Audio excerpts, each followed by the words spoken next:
all for coming today. I was told there would be about 3 people here, so now I'm feeling some pressure. But the title of my talk is Why Do We Need Communities to Make Our Research Matter? Community-based participatory research for implementation of child nutrition interventions in Guatemala. And so we have this ongoing project. We have tons of data, we have results, we have ongoing implementation and applications of the results. What I really want to try to do today is talk about the overarching structure of the project and how working with community partners in Guatemala is what makes the project not only possible but potentially impactful. So I'll give a little bit of an overview of the project and our community-based participatory research approach, which we're using to move from evidence-based interventions to community applications. And what I mean by that is there are thousands of articles out there about the factors that contribute to child nutrition and child health status in Guatemala and all over the world. There are thousands of articles there about interventions that have been tested in case control studies in Guatemala and all over the world. And we find that as people try to apply some of these interventions and some of these frameworks in their programming, it very often doesn't work. Things fall flat, things don't get implemented the way that they should be implemented, and then the impact is reduced if they're measuring for impact at all. So what we're really trying to do is work with the community from the ground up to help the community, especially the local health promoters, the local staff of our research partners, to understand the evidence that's out there, all of these great studies that have been done, and come to own that knowledge and put it into practice in their communities. And we're doing this involving undergraduate students, which is a wonderfully rewarding challenge. And so I'll talk about how this is being implemented in our project. So the major objective of this project is for us to work with our community partner. It's an organization called ODIM, Organization for the Development of the Indigenous Maya, and they have a number of programs. The one that we're working most closely with is called Mamá y Yo Saludable. It's Healthy Mommy and Me. And this is a program that follows the standard 1,000 days model for reducing child malnutrition. It focuses on the first 1,000 days of a child's life from conception through the 2nd birthday. This has been found to be the most critical period for growth, brain development of immune system function, pretty much setting the foundation for a child's life. And so they're using this model, and so we're working with them. I'm from St. Vincent College in Latrobe, Pennsylvania. If you've ever heard of the Steelers, that's where they have their training camp. And with Dr. Boyd, and so we each have teams of students that we're bringing into the project, and we're working with Fundegua, as he mentioned, the Guatemalan foundation that's been started by a Duke student here, Gabriela Astorias. And our objective is to help them enrich and expand their existing Healthy Mommy and Me program to more comprehensively address causes of malnutrition. They're doing a lot of great work with clinical care, prenatal care, both monitoring, some supplementation, and nutrition education, but they've been looking to expand their coverage, and so you'll see some of the areas where we're doing this. And so I mentioned that we're using a community-based participatory research approach, and this is just a very short overview of what that entails. So community-based participatory research is research that involves collaboration between academic and community partners, and it, from the very beginning of the research design process, incorporates the community as a full collaborator. So we start with the community's needs. What are the goals of the program? What are the issues that have been identified within the community? We're particularly fortunate to be working with an organization that actually developed their mission and the goals for their programs through listening sessions and input from the community. So they're already rooting their work in the community, and then we're working with them to expand it. So we incorporate questions that the community has, things that they want to learn more about, and questions that they have about why certain things are happening, why so many children get diarrhea, why there are problems with malnutrition. And in their own theories and ideas about why these things are occurring. Community-based participatory research involves long-term commitments. This isn't something that you can go in and do for a summer or for a year. We're building a relationship with this organization that will last for several years, pretty much as long as they're willing to keep us around. And this is a very important part of it, because our presence there, our work with ODIM and with the two communities, San Juan Laguna and San Pablo Laguna, depends entirely on the willingness of people in those communities to talk to us, to work with us. And if we're not useful for them, if they see no relevance to what we're doing, they'll not cooperate with us, not collaborate with us. And so the research is designed for the community partner goals, and both parties, the academic parties and the community parties, are investing in this partnership. And the mutual investment yields mutual benefit. Our students are getting great experiences. We're doing the kind of research and practice that we love, that brought us into this kind of work, and ODIM and the communities are benefiting as they work toward their goals more effectively. So another significant feature of this project is, as I mentioned, the integration of undergraduates. And this is something that people who do community-based participatory research very often do, but the trick to incorporating undergraduates into these kinds of projects, given the need for a long-term commitment, long-term relationship with the community partners, is that you have to have faculty members who are going to be that constant, who are going to carry the project from year to year. And so we have students who were involved last year, some of whom will be graduating in the spring. They're no longer officially involved in the project, although they're still all participating and contributing and reviewing our results and so on. We have some students who were on the project last year and are continuing through this year. They'll be graduating, and we have some new students who are coming in and getting involved in the project. But it's our role to maintain the overarching relationship with our community partner and make sure that we deliver on our promises, to make sure that the reports get done, that the materials get produced. And so this is, there are a lot of moving pieces, even in terms of organizing this kind of project. And I'm there with all of the students from last summer.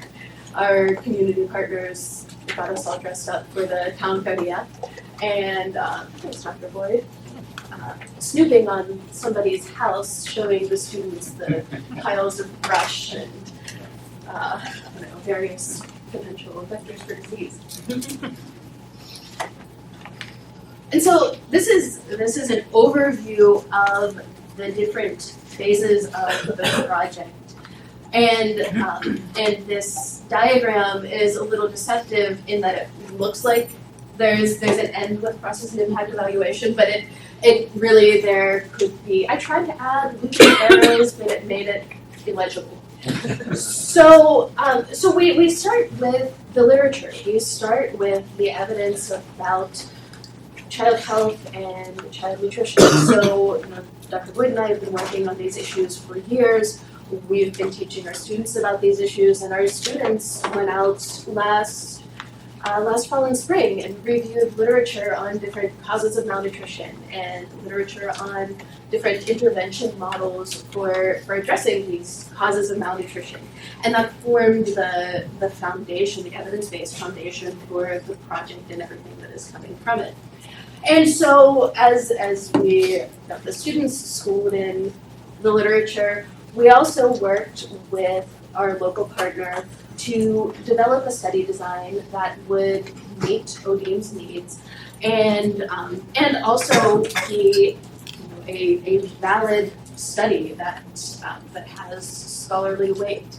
And so we did this through an endless series of emails, drafts going back and forth, Skype meetings across multiple states and countries, and we decided that the best format for our study would be to develop a series of methods that would allow us to conduct both foundational research to help to inform the development and expansion of their existing program, and baseline data collection, so that once the recommendations that are out of the project get implemented, we can do an impact evaluation and see if things have changed. So I'm going to talk a little bit about the study design and a few of the things we found before moving into the way that we did the analysis and implementation of the results. So the whole project draws from the UNICEF Conceptual Framework for Understanding Determinants of Child Malnutrition. And if you look at this, we start right up at the top. The ultimate outcome that we are looking at is child survival, growth, and development. And the immediate causes of problems with survival, growth, and development are in the individual bodies of children, a combination, a synergistic combination of dietary intake and health status. And so if dietary intake is insufficient and children have regular diarrheal infections or respiratory infections, those two factors work together to amplify the negative impacts of the malnutrition and the poor dietary intake and the negative impacts of the infectious diseases. They work together synergistically. So the determinants, though, the underlying causes of insufficient dietary intake, the underlying causes of poor health status, can be divided into three overlapping categories, broadly entitled in this framework: household food security, care for mothers and children, and health services and healthy environment.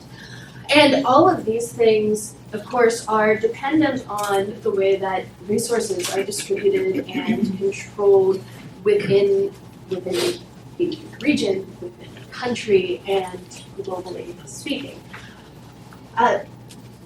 So ODEAM, our community partner, and pretty much any interventions that work at the community level on malnutrition issues operate in this area, trying to use education, supplementation, other kinds of interventions to reduce problems in these areas with the hopes of improving dietary intake and health status and having an overall impact on child survival, growth, and development. So in our study, we focused on these three major areas. And we worked with the community, and we had the opportunity to work with a wonderful group of local women who were able to get a small grant through Emory University to actually work with us and conduct this study. Their group title was the Investigadores. And so we collected data on, first at the very top, because we wanted to measure baseline information to see if the program changes have an impact. We collected baseline data on child growth, malnutrition rates, chronic malnutrition rates in both towns, And on dietary intake, we have an infant and child feeding index that we're still working on analyzing to be able to document the dietary diversity and dietary quality of children ages 3 and under in both communities. We also collected data on recent illnesses. There's a 26% 2-week prevalence rate for diarrhea in these communities. One community is a little lower, and one community is a little higher. The aggregate data here. Half of the children had a fever in the last 2 weeks. So we have data on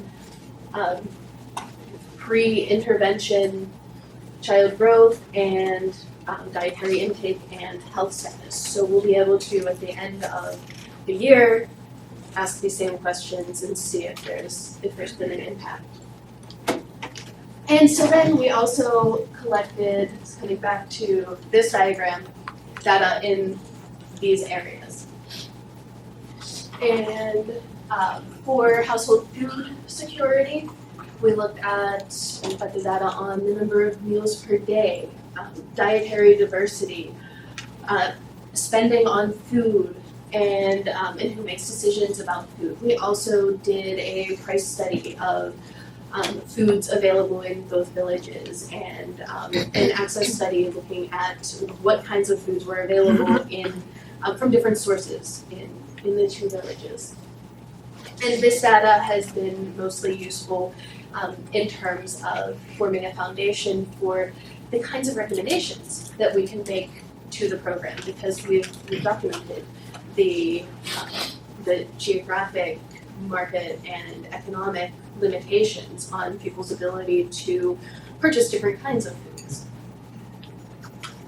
We looked at care for mothers and children, in particular a lot of different child feeding practices, breastfeeding practices, practices for cognitive stimulation. This is just a small sampling of the data that we collected, but we have average age at introduction of first foods, and this chart actually compares them. This is from a workshop that we did with the community staff. This is average age. Blue is average age at introduction of first foods from our interview population, which was 300 mothers of children ages 3 and under. This is the World Health Organization's recommendation in red. And so in terms of, this is good foundational data for where we need to target nutrition messaging, it's also good baseline data to see if after adjustments to the nutrition education curriculum, if we're bringing some of these averages closer to our health organization recommendations. We identified and documented that breastfeeding practices are ideal, and that this is a characteristic of the community that we need to celebrate and encourage, especially when we've seen in some parts of Guatemala breastfeeding practices are actually becoming less ideal. The duration of breastfeeding is shortening, and so we want to do everything we can to support and encourage the excellent practices that are already in place. We also looked at the support system for mothers, who helps to care for children when mothers are sick. A few other variables that we collected data on. We were actually able to document that many of the women cited their husbands as a primary support, which was something that was very important for us to be able to demonstrate to our community partner, because a lot of NGOs really villainize men in Guatemala, and it's a problem because you're missing out on half of the population that is an important resource for their children. So we were able to, working with the data, convince our community partner that the men are actually worth talking to, worth investing in. We also collected data on a number of factors related to environmental health, particularly within the households. And this is just some of it. We looked at different water sanitation and hygiene factors. And so the students did water tests in a sample of households. we didn't do extensive enough testing that we would be able to publish an epidemiological study about the connection between contaminated household water and child malnutrition, but what we did was find results that helped to demonstrate to the community partners, the local staff, that indeed E. coli contamination is a problem and that this is something that they really do want to be talking about with mothers that they're working with. We asked questions about, everybody in our interviews knows that you need to treat your water in some way, that the water coming out of your faucet is not safe to drink. And we have lots of data on the different ways that they treat the water, but we also asked about, do you always treat the water? Do you sometimes drink water that hasn't been treated? And we found that more than half of all women said that, yeah, they sometimes drink water that hasn't been treated, and we asked about the different reasons why, and the biggest reason is they forget sometimes. But money for filters or for firewood can be an issue. Sometimes you just don't have time. So we collected a lot of data on knowledge, attitudes, and practices related to these factors.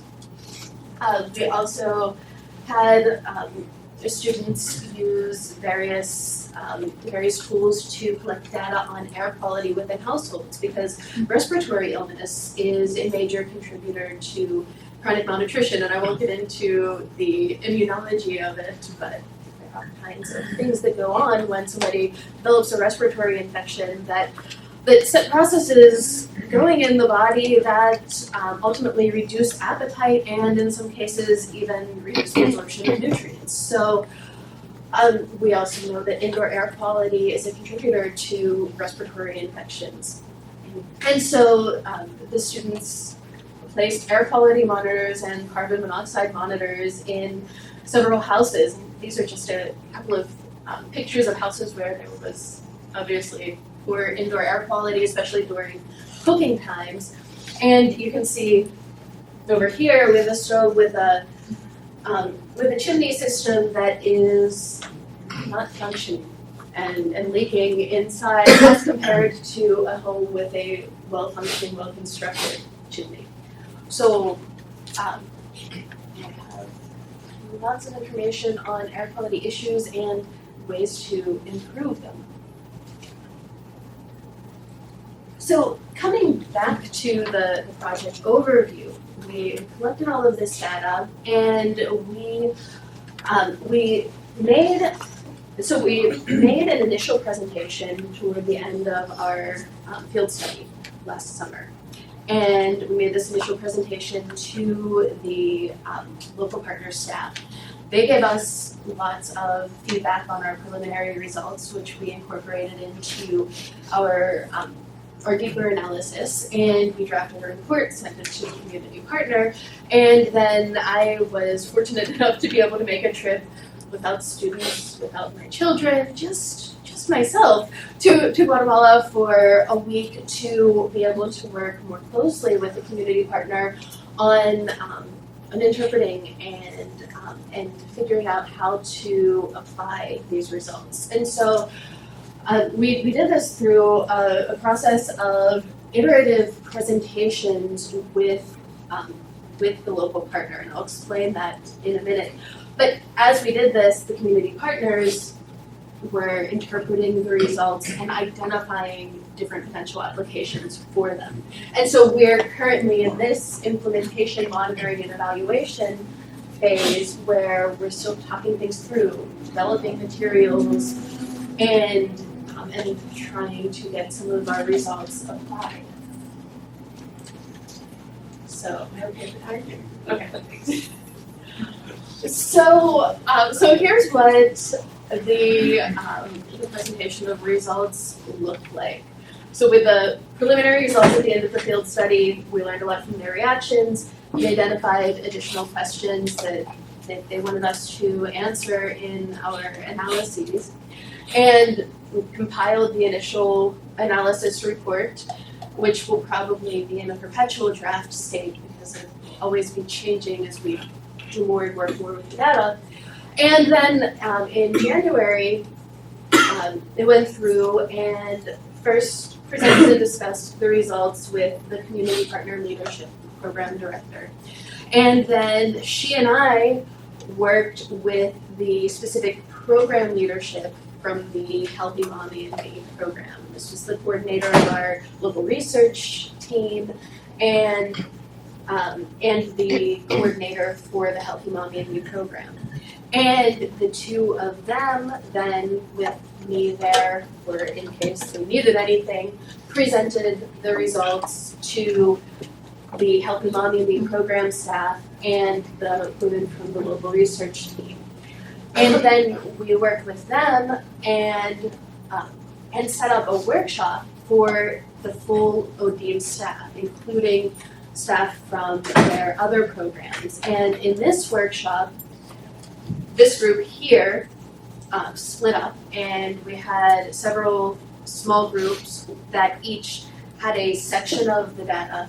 And so the program staff and local research team presented a section of the data to their small group. I was basically a facilitator. I spent most of the trip revising these presentations to make them make more sense, and then developing materials for this workshop. And so each small group had a set of questions to answer that included, what do you think of the data? What didn't we look at that we should have looked at? Does this make sense? Does this jive with your understanding of what's going on with the community, or how are we interpreting this incorrectly? Range from that to, so what does this mean? What should we do with this? What does this mean for the programming? What are some ideas to address this problem that we found in Care for Children or air quality? And so they wrote down their ideas, and then each of those groups presented to the entire staff, and I took mad notes as they were presenting, because they said a lot of things that they didn't have on their written sheets. And then I took all of that and typed it up. They had fantastic ideas. Most of their ideas coincided exactly with what I would have had I come in with recommendations based on the report and based on the World Health Organization and PAHO recommendations. Their ideas were perfectly consistent with best practices for addressing child malnutrition, but they came up with them on their own, plus some ideas that we never would have come up with. So I took all of that, typed that all up, and then had another set of meetings with the ODEAM leadership, particularly with the Healthy Mommy and Me program coordinator, and she basically gave me marching orders for what our academic team needs to work on to bring back for them whenever we go back in May for a monitoring and evaluation trip. So then, besides that, the local research team and I were able to meet with the mayors of the two municipalities and let them know just a summary of the results that we had. And so the women from the local research team presented the data to their mayors. The mayors asked questions. They brought in some of their municipal staff who were working on relevant issues, and we got to talk with them a little bit. And so I don't even know, we don't have an exact plan for what would happen through the municipality, but the results are there, and they have access to the full results if they wanted.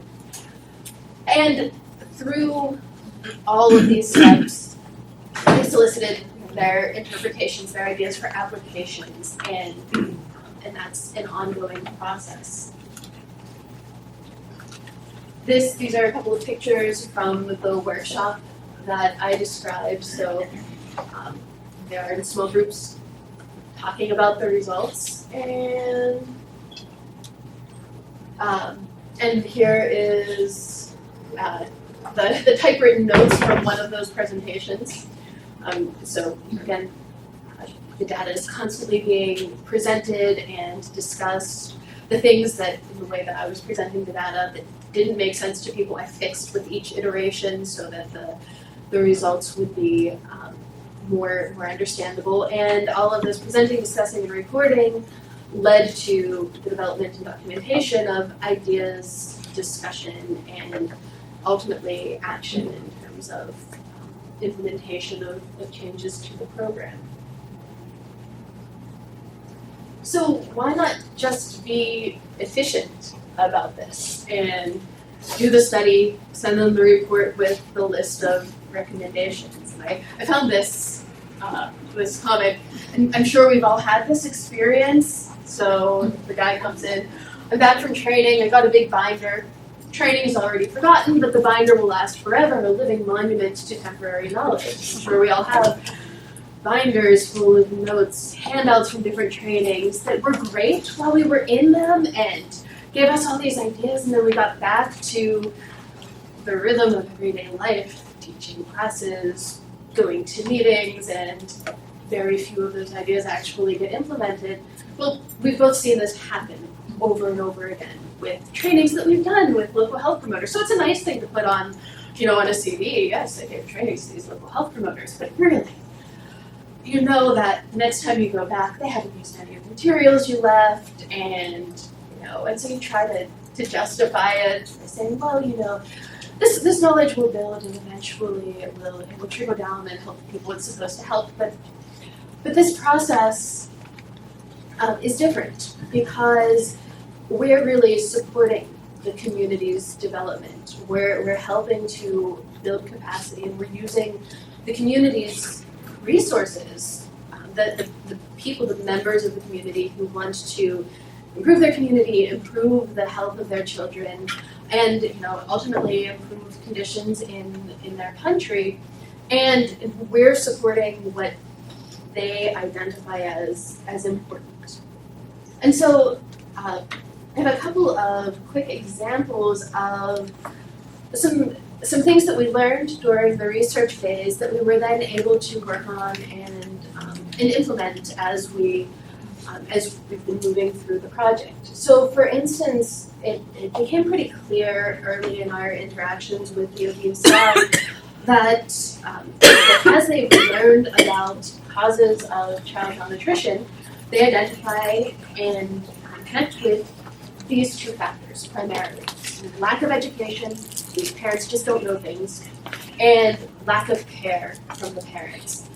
And these ideas or these interpretations of the training that they've gotten related to child health and child nutrition are regularly reinforced when they run into parents who don't follow their instructions, who don't follow the guidelines that they provide in their health education, who don't cooperate with the processes of the program. For example, one of the things just in the first few days we were there that the program director asked us about was, so weighing kids, we're running into a lot of problems with mothers getting really mad when we tell them to take their children's clothes off, to strip them down to their diapers, to weigh them. Like they just get really mad, and our program staff is having a really hard time with that. And so in talking to the program staff, they were saying, yeah, these parents, they just don't care. They don't know. We need to weigh these children for these children to be healthy, and they're not listening. And so I knew from my experience, measured 100 children pretty much every trip to Guatemala. You can't strip a baby down to his underwear without the kid crying and screaming, rendering any weight measurement completely invalid because the scale's jumping all over the place. But also in Guatemala, mothers are very protective of their infants, and the shifts in temperature and wind and everything that could disrupt the homeostasis of their infants' bodies. And so to strip your child down in a drafty room is, it's a risk, and it's something that goes against all of their protective instincts. And so I talked with the program staff and the program leadership and said, really? that kind of precision in measurement is not absolutely necessary for growth monitoring. One, these children, if they're underweight, it's because they're chronically malnourished and stunted. You don't have a whole lot of children who have acute global malnutrition. And so maybe in those cases where you really need to watch every ounce that the child is gaining, you might need to do that. But for general measurements, the couple of ounces, I took off my own shirt and put it on the scale. And I said, look, this is a couple of ounces. And then looking at growth charts, so here's how much of a difference this couple of ounces makes on a growth chart. This isn't going to change your documentation of the child's malnutrition status, and yes, I understand that all international guidelines, and I see some medical people here, you're probably thinking, I'm sending bad information, but it's not going to make that much of a difference for the goals of this program. And so they actually changed their policy so that they can take off any blankets or heavy clothing, but the children can stay clothed. And so then the staff isn't butting heads with the mothers as much. So anyway, the point of that story was that this idea that the parents just don't care enough and are completely ignorant as to how to take care of their children gets reinforced. And they will express disdain, and sometimes this comes out in interactions, in health education sessions that they have, or in home visits that they do. And we've seen this, and it's been documented all over Guatemala. So,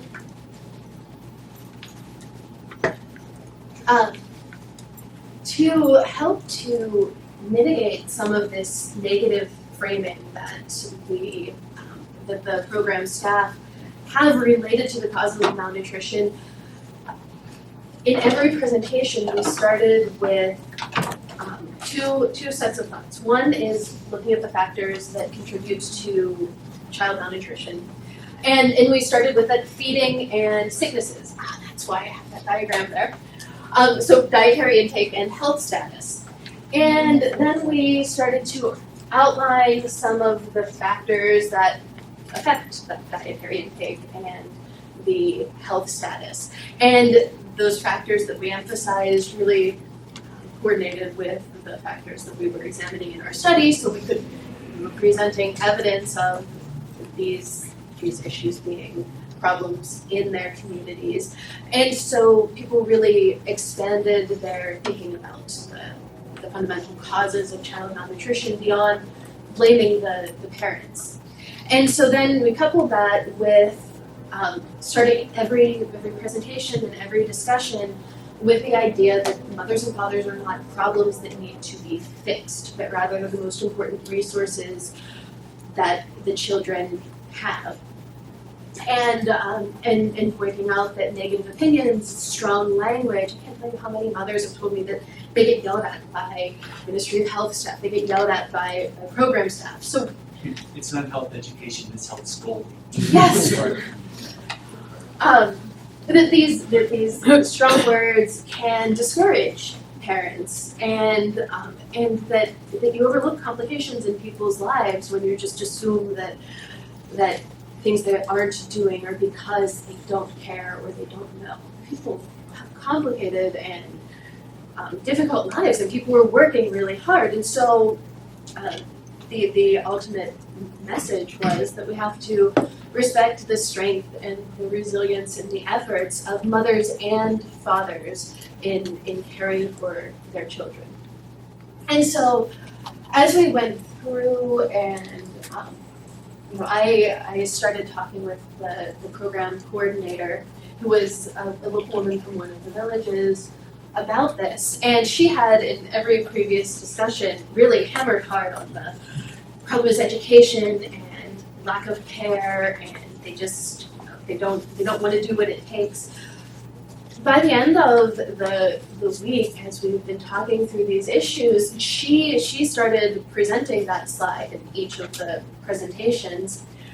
I mean, she had me nearly in tears. She's giving an impassioned speech about how we need to remember that the parents in our programs are fighting for their children. They're fighting help them have better lives, and so we're supporting them, and we shouldn't be yelling at them, and she just reframed it and expressed it so beautifully that we're working on continuing that reframing of the purpose of the programs. It's not fixing parents, it's supporting them and working from where they are. Let's see. Another quick example was, I think I already went over this, but I have a couple of pictures here. The evidence in the global health literature shows that programs and interventions that involve fathers and grandmothers tend to be more effective because we're not just putting all of the weight of changing household food purchasing or cooking practices or hygiene practices on the mothers. You're involving everybody. Everybody is recognized as an important contributor to the family's well-being. So we were able to demonstrate that fathers played an important role in supporting the family, supporting the mothers, and making decisions about spending, and convince the program leadership that this is something worth looking into. And then actually, separately in the workshops, the ODM staff identified a need to educate fathers. Now, I fully agreed with this. I was at a loss as to how they were going to accomplish this because most of their programming takes place during the day and most of the fathers are working. And so we had further discussion of what would this look like.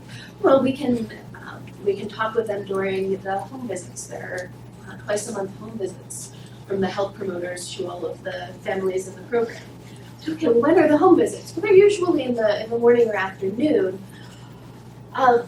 And so the program coordinator said, well, we should just change one of those home visits a month to the evening. So, would your staff do that? Oh yeah, they'd be fine with it. So, it's coming from her. They're going to be much more likely doing it from her than had I come in and said, you should have evening events for the fathers. And so they're planning to move some of those home visits to the evenings. And they said, and then we can talk to the grandmothers too, and the older brothers and sisters, because in the course of some of the workshops that we did, we talked about cognitive stimulation and how it's not just the mothers that make a contribution to that, but the rest of the family. They love that. And so one part of my marching orders are to prepare tablas that have materials that they can use, visual materials that they can use when they're working with the families on talking about food purchases, feeding practices, cognitive stimulation, household hygiene, all of these things. So there's a set of materials, and I have a very specific and very long list of exactly what they would like and the format that they would like it in. And the reason that we're doing it is because they don't get paid enough hours to actually develop all of the materials, and they don't have access to Microsoft Publisher or really good printers. So we'll be getting everything printed and laminated to take down. But over the course of the semester, we'll be sending them drafts that they'll comment on and revise. And so that's another example of this kind of iterative process of analyzing, reanalyzing, and applying and making adjustments in collaboration with our community partner. And this is just a picture of the investigadores and me in front of the different mayor's offices. So I already talked about that. And to continue the project, we have a long list of things that we're currently working on with requests for deeper analysis and things by towns, and things comparing people who are in the program with people who aren't in the program. They told me I need to go más profundo in my analysis. And we're working on developing requested materials. They're actually, ODEAN is taking a program that they have that has previously been a Habitat for Humanity style housebuilding program, and adapting it to become a home improvement program where they can fund and facilitate home improvements that improve the household health environment for people who can't afford a new chimney, can't afford an appropriate vessel for storing water. And they consider this to be a pretty high risk revision because they will potentially be giving different services, different things to different people, and they're really concerned about the dynamics of that, potentially hurting their position in the community by stoking jealousy among people who are receiving different things. So we're working on a multi-stage pilot test to explore and try to foresee what some of the reactions could be.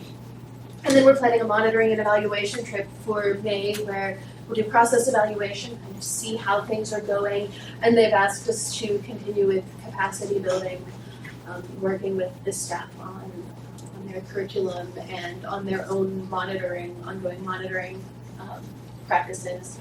And then by the end of next year, we'll be basically doing the same survey that gave us all of this baseline data and seeing, are we seeing changes in knowledge, attitudes, and practices related to child feeding and water sanitation and hygiene? And are we seeing changes in the prevalence of these infectious diseases? And are we seeing changes in the rate of malnutrition? And then we're hoping to continue to expand the project both topically. We have a student this semester who's actually, in addition to participating in the other parts of the project, collecting samples of corn to test for aflatoxins. And other students, some of the students are planning on documenting transmission routes for enteric diseases by garbage and flies, and household surfaces and food services, so that we have some additional data to use to work with the community to highlight areas where we can be doing better education. And we're also hoping to expand into some of the poorer villages in the area over the next few years as we figure out and refine our. So that's.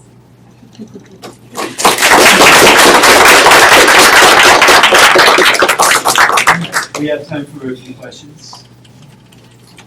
Hi, my name is Pineda. I'm from Guatemala. I'm a second year at the Master International Development College. First of all, thank you for this presentation and for the work that you are doing in Guatemala, because definitely stunting is one of the highest issues in Guatemala. And so I'm very interested in this project because I have been working on an independent study to address the issues in Guatemala. I'm working on a model to integrate graduate students to tackle these issues.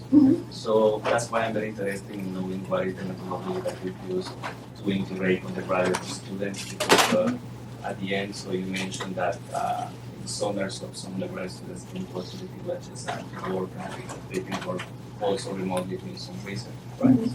So this is my first question, and my second question is about once the audience stuff is completed, so are you considering, in terms of educating the parents, educating fathers, are you considering taking the common diet that we have in Guatemala that is based on corn, so we depend on corn, we love tortillas. However, the corn hasn't enough nutrients, right? So are you considering incorporate other solutions in the common food diet or not? And in terms of the expansion, this is my third point, so I like to work with you because there are different NGOs working in Guatemala. So I'm working with an NGO in 7 years ago. So I think that different efforts, and I think that if the organizations can work together, so it can be a higher impact. Yes. Thank you.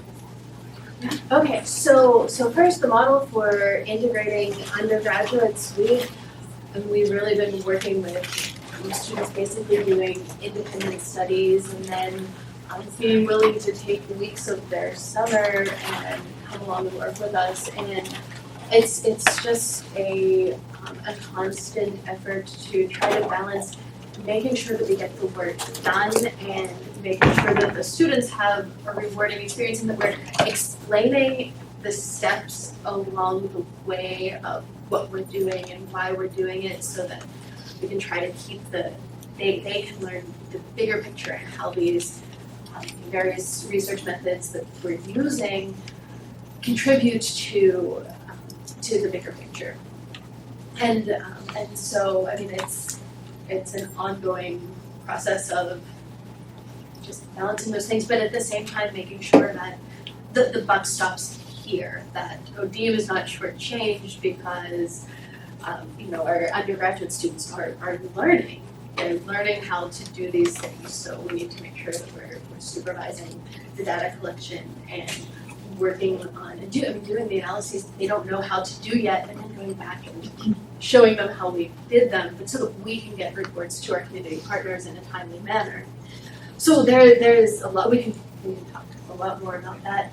In terms of the diet, we're really trying to work within the parameters of the local diet, and then particularly for young children, working to emphasize the importance of nutrient-dense foods that have good protein, that have good quality fats, and so on. But not changing the local diet. A lot of the things that are available now being marketed in Guatemala for young children are Nestle cereals, which if you ever look at the ingredients on the shelves in Guatemala, less often in the United States, but always in Guatemala, filled with sugar. Give your child rice cereal full of sugar, and good luck trying to get them to eat carrots.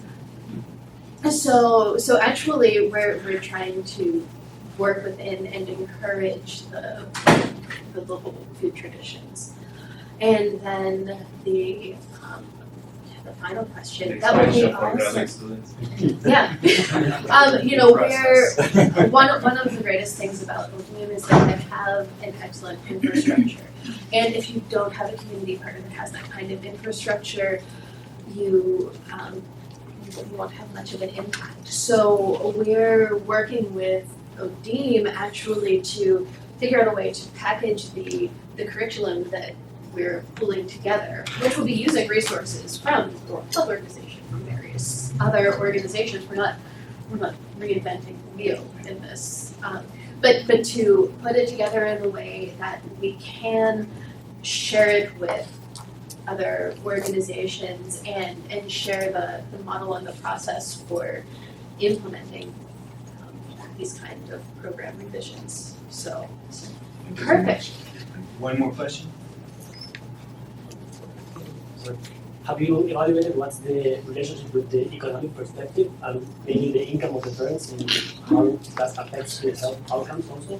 Yeah, and absolutely. And we know that that there are varying levels of poverty present in these two villages. We actually did interviews with some families that actually hire people to clean their houses, and we have, if I go back to this food security slide, way back there. What I put up here is the average expenditure on food across the two towns, 65 quetzales. Now, we're using the basic food basket as the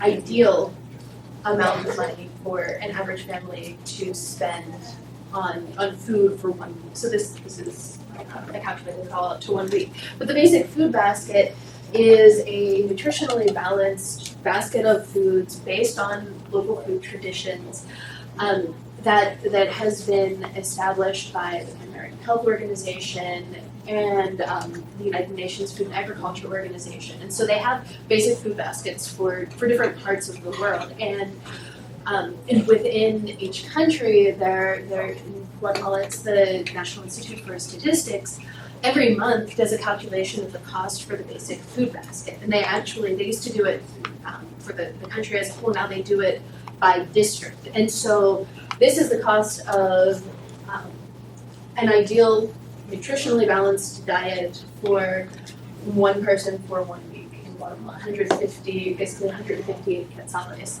The average spending was 65.85 quetzales. That ranged though from 14 in one family to 156 in another family. And so we're trying to work within the economic parameters of the village, but we are really working here. The changes need to be done here.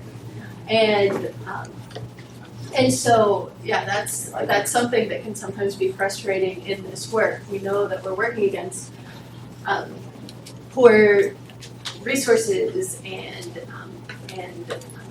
unequal distribution of resources and massive income inequality. But for this kind of work, really the focus at this point is kind of a stopgap. These things need to change.